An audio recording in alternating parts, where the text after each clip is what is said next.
25 जून 1975 भारत के इतिहास का वो काला दिन जब आधी रात को देश में आपातकाल यानी इमरजेंसी की घोषणा की गई थी।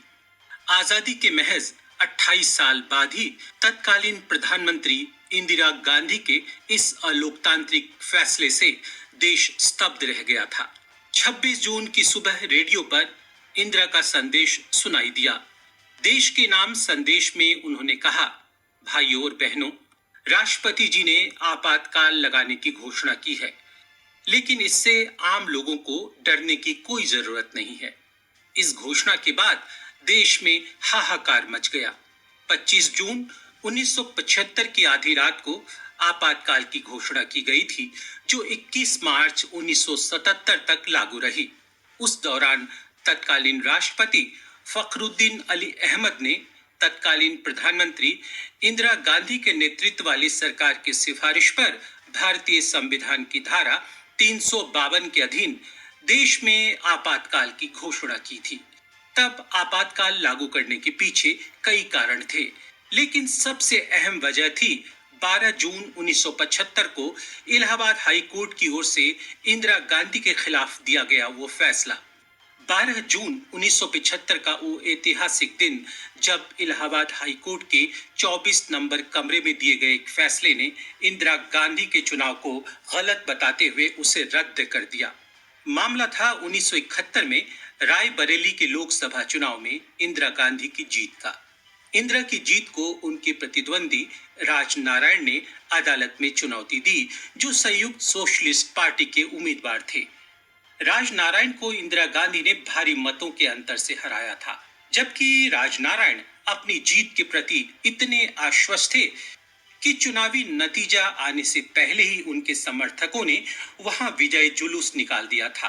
राजनारायण ने अदालत का दरवाजा खटखटाया और अपील की। इंदिरा गांधी ने चुनाव जीतने के लिए सरकारी मशीनरी और संसाधनों का दुरुपयोग किया है, इसलिए ये चुनाव रद्द किया जाए। राजनारायण की याचिका में 7 मुद्दे थे जो इंदिरा गांधी के खिलाफ लगाए गए थे। मामला जस्टिस जगमोहन लाल सिन्हा की कोर्ट में लगा था। जस्टिस सिन्हा ने दोनों पक्षों की दलीलों को सुना और उसके बाद प्रधानमंत्री इंदिरा गांधी को बयान दर्ज कराने के लिए अदालत में पेश होने का आदेश दिया। 18 मार्च 1975 की वो तारीख थी जब भारत के इतिहास में पहली बार किसी मुकदमे में प्रधानमंत्री को कोर्ट में पेश होना था।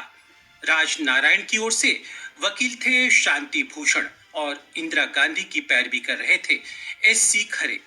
इंदिरा गांधी को जज के समक्ष पेश होना था, तो सवाल यह उठता था कि प्रधानमंत्री के आने पर क्या कोर्ट में मौजूद लोगों को खड़ा होना होगा। इंदिरा की कोर्ट में प्रवेश करने से ठीक पहले जस्टिस सिन्हा ने कहा, अदालत में लोग तभी खड़े होते हैं जब जज आते हैं, इसलिए श्रीमती इंदिरा गांधी के आने पर किसी को खड़े होने की जरूरत नहीं है। उस दिन अदालत में लोगों को आने के लिए पास लेने पड़े। जस्टिस सिन्हा ने किसी भी सिक्योरिटी या पुलिस को अदालत के अंदर आने की मनाही कर दी थी। मिसेज गांधी जब अदालत में दाखिल हुई तो वकीलों की कुर्सी से ऊंची कुर्सी और जज की कुर्सी से छोटी कुर्सी पर जाकर बैठी। वो शांत और सौम्य मुद्रा में कुर्सी पर बैठी रही। 5 घंटे तक उनसे शांति भूषण के सवाल जवाब हुए। 12 जून 1975 की सुबह 10 बजे सबकी निगाहें जस्टिस सिन्हा के फैसले पर टिकी थी।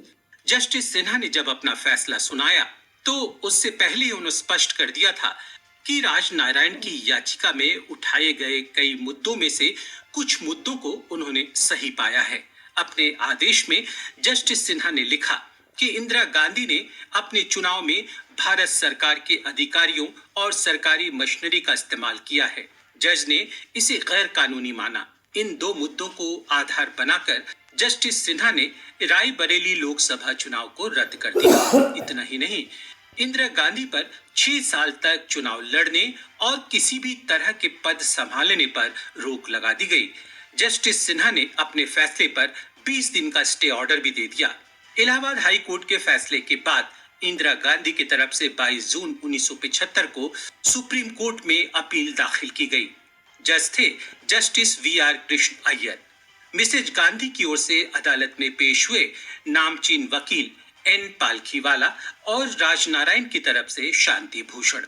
जस्टिस अय्यर ने फैसला दिया था कि इंदिरा गांधी संसद की कार्रवाई में भाग तो ले सकती हैं, लेकिन वोट नहीं कर सकती, अर्थात उनकी लोकसभा सदस्यता बरकरार रह सकती है। इस फैसले के विरोध में 25 जून को विपक्षी नेता जयप्रकाश नारायण की रामलीला मैदान में एक बड़ी रैली हुई, जिसमें करीब 5 लाख लोग शामिल हुए थे। आजादी के बाद ये पहला मौका था जब किसी प्रधानमंत्री के खिलाफ इतनी बड़ी रैली निकाली गई। सिंहासन खाली करो की जनता आती है और इंदिरा तेरा आसन डोल रहा है जैसे नारों से सारा देश गूंज उठा। जनता के विरोध के बढ़ते पैमाने को इंदिरा ने भांप लिया था और अपनी सत्ता बचाए रखने की जुगत में वो लग गई। वैसे देश में इमरजेंसी लगाने के पीछे अकेले इलाहाबाद हाई कोर्ट का फैसला ही नहीं था, बल्कि गुजरात और बिहार की विधानसभाएं भंग हो चुकी थी। विपक्षी पार्टियों के बड़े नेता आंदोलन कर रहे थे। केंद्र की कांग्रेस सरकार के खिलाफ देश भर में आवाजें उठ रही थी। युवाओं में आक्रोश था, बेरोजगारी चरम पर थी, देश में बदलाव की लहर उठ रही थी और इंदिरा के अंदर सत्ता खोने का भय सताने लगा था। इंदिरा को अमेरिका से भी डर था कि कहीं अमेरिका कोई बड़ी चाल न चल दे जिससे उनका तख्ता पलट हो जाए। बाद में मिसेज गांधी ने अपने एक इंटरव्यू में स्वीकारा था कि वो अमेरिकी राष्ट्रपति रिचर्ड निक्सन की हिट लिस्ट में सबसे ऊपर थी और उन्हें डर था कि अमेरिकी खुफिया एजेंसी CIA कहीं उनकी सरकार का भी चिली के राष्ट्रपति सल्वाडोर आवेदे की तरह तख्ता पलट न कर दे। 25 जून 1975 की सुबह पश्चिम बंगाल के मुख्यमंत्री सिद्धार्थ शंकर रे, जो उस वक्त दिल्ली के बंग भवन के अपने कमरे में थे, उन्हें PM ऑफिस से इंदिरा के विशेष सहायक RK धवन का फोन गया और उनसे कहा गया कि उन्हें फौरन PM हाउस आना है। उस समय इंदिरा गांधी एक सफदरजंग रोड पर रहती थी। रे जैसे ही PM हाउस की स्टडी में पहुंची तो वहां उन्होंने PM को ढेरों रिपोर्ट्स के बीच परेशान देखा। मैडम गांधी ने सिद्धार्थ शंकर से देश के बिगड़ते हालात पर बात करनी शुरू की। उन्होंने रे से कहा कि अब समय आ गया है कि हम कड़े फैसले लें।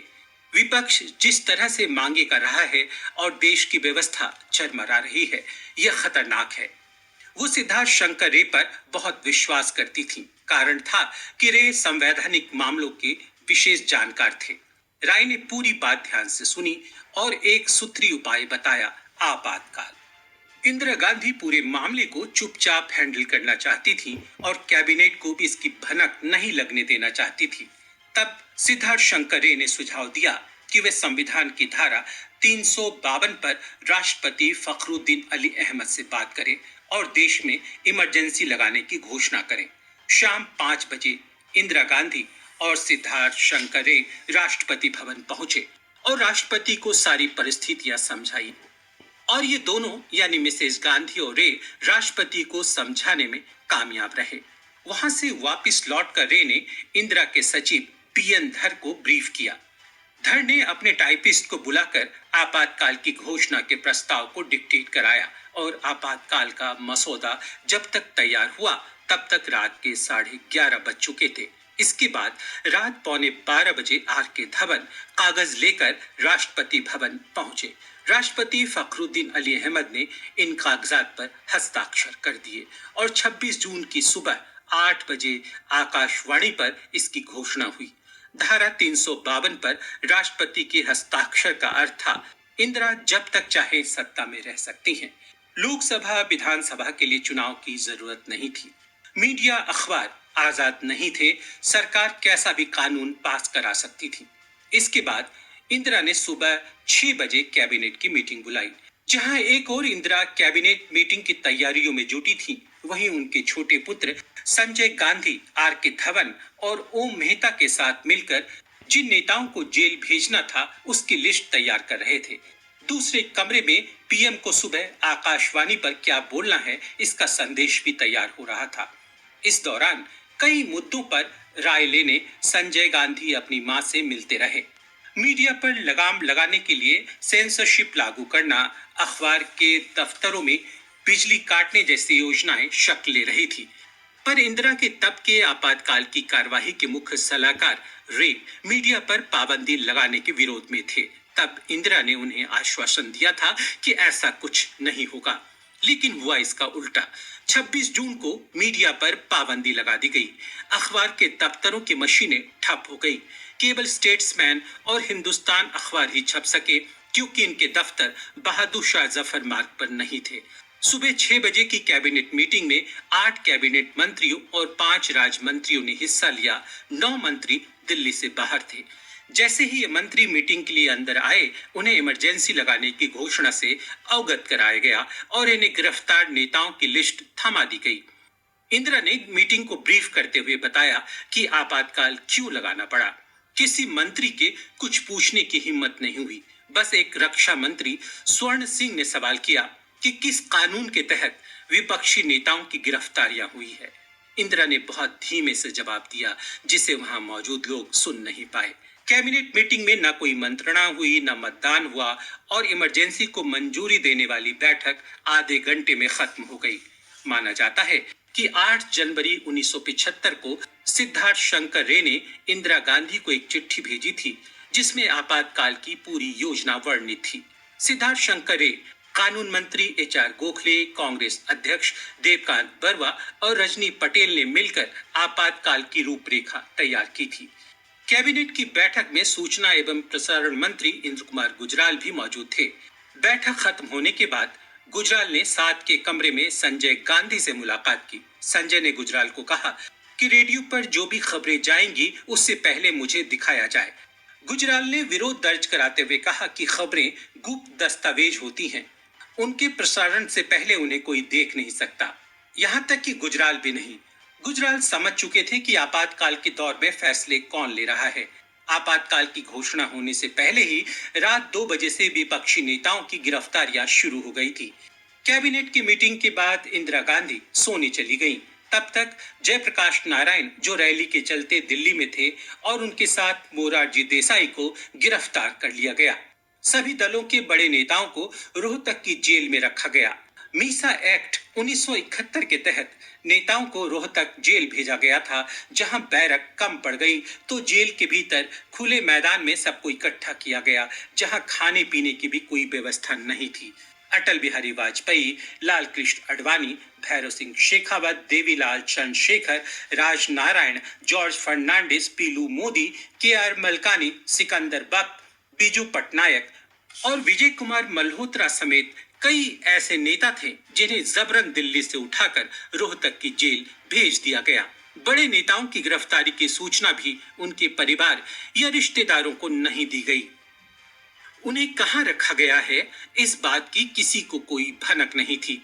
इमरजेंसी लागू होने के पहले सप्ताह में 15,000 लोगों को बंदी बनाया गया। सारी डाक सेंसर होने लगी। पुलिस का दमनकारी चेहरा खुलकर सामने आ गया। जैसे गिरफ्तार नेताओं को सोने ना देना, भूखा रखना और भूखे रहने के बाद ढेर सारा खाना खिलाकर आराम न करने देना, घंटों खड़ा रखना पुलिसिया बर्बरता का एक रूटीन बन चुका था। महिला बंदियों के साथ भी अशोभनीय व्यवहार किया गया। विजय राजे सिंधिया और जयपुर की महारानी गायत्री देवी को असामाजिक और बीमार कैदियों के साथ रखा गया। महाराष्ट्र की मृणाल गोरे और दुर्गा भागवत को पागलों के बीच रखा गया। श्रीलता स्वामीनाथन के साथ अभद्र व्यवहार किया गया। आपातकाल की घोषणा से पहले सभी राज्यों के मुख्य सचिवों को विपक्षी नेताओं की गिरफ्तारी के आदेश दे दिए गए थे। बंदियों में लगभग सभी प्रमुख सांसद थे। इसका उद्देश्य ये था कि इंदिरा गांधी संसद में जो चाहे वो प्रस्ताव पास करा लेंगी, लेकिन कांग्रेस को अपनी ही पार्टी के लोगों से डर था। इसके चलते विपक्षी नेताओं के साथ कांग्रेस कार्यकारिणी के सदस्य चंद्रशेखर और संसदीय दल के सचिव रामधन को भी गिरफ्तार कर लिया गया।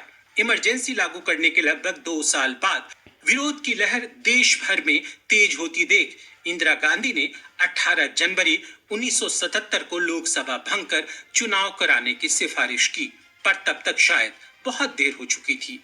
कांग्रेस और इंदिरा को जितना नुकसान होना था वो हो चुका था।